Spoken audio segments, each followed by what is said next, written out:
नमस्कार दोस्तों। तो आज फिर हम आए हैं दिलीप गिरी सर के पास।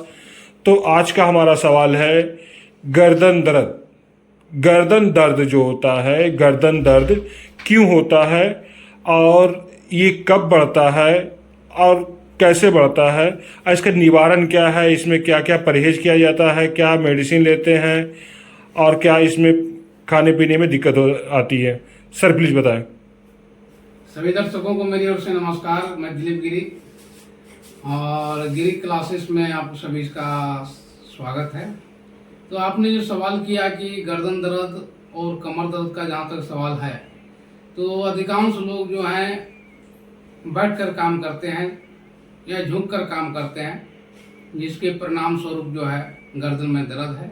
और यह एक बीमारी है जिसको यदि गर्दन में है तो यह बीमारी को सर्वाइकल स्पॉन्डिलोसिस के नाम से जानते हैं, और यदि कमर में दर्द है तो लंबर स्पॉन्डिलोसिस के नाम से जानते हैं।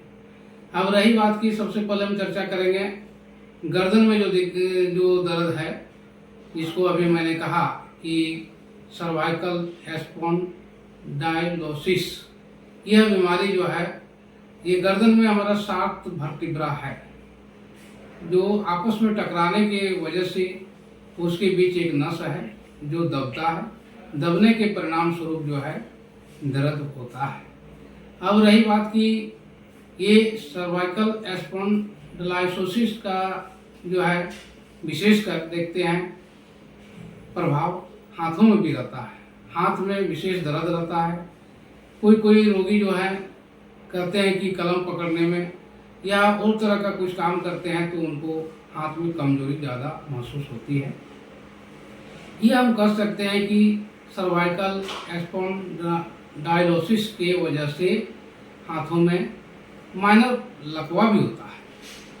जैसा कि मैंने कहा कि कलम पकड़ने में अगर दिक्कत है, चाय अगर पी रहा कंपन होता है, तो ये क्या है? ये उसी का परिणाम है। तो इसके पीछे जो है नस दबने का ही कारण हम कह सकते हैं। और रही बात की, इसमें विशेषकर चिकित्सकगण जो है खास करके विटामिन से संबंधित इंजेक्शन या तो टैबलेट लिखते हैं और उसका एक्सरसाइज भी बतलाते हैं। तो उस एक्सरसाइज को कहते हैं नेक एक्सरसाइज।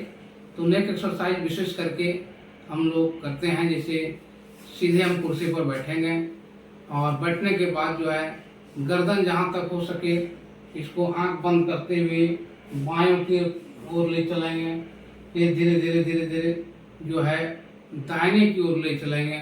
इस तरह हमको 5 से 10 मिनट तक डेली करना है।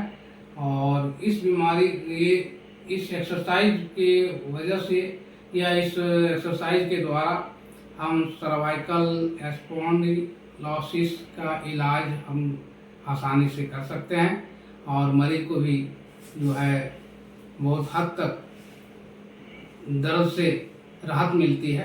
तो यह बीमारी जो है खास करके जो अधिक समय बैठकर झुककर काम करते हैं वैसे व्यक्तियों को ही होती है।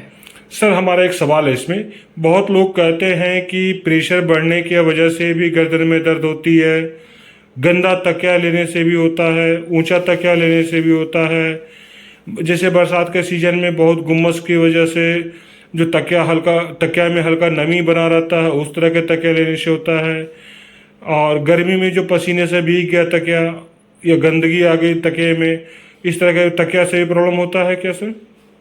नहीं, जहाँ तक आपने कहा कि ऊंचा तकिया, तो यह भी एक कारण है। तो सर्वाइकल स्पॉन्डिलोसिस का रोगी को विशेष ध्यान रखना होगा। तकिया जो है पतला लेना होगा और यदि संभव है तो तकिया को हटा दें, इससे भी राहत उनको मिलेगी। और जहाँ तक सवाल है कि ब्लड प्रेशर, तो प्रेशर की वजह से नहीं बल्कि हम कह सकते हैं कि यदि पेट में ज़्यादा बहुत पुराना कब्जियत है जिसकी वजह से भी ये बीमारी होती है, और ये वर्टिब्रा जो है आपस में टकराने की वजह से ही दर्द होती है मरीज को। थैंक यू सर, हमें आपका अपना कीमती वक्त देने के लिए धन्यवाद। इस चैनल को लाइक करें, सब्सक्राइब करें, यह जानकारी दूसरे तक पहुँचाएं। धन्यवाद।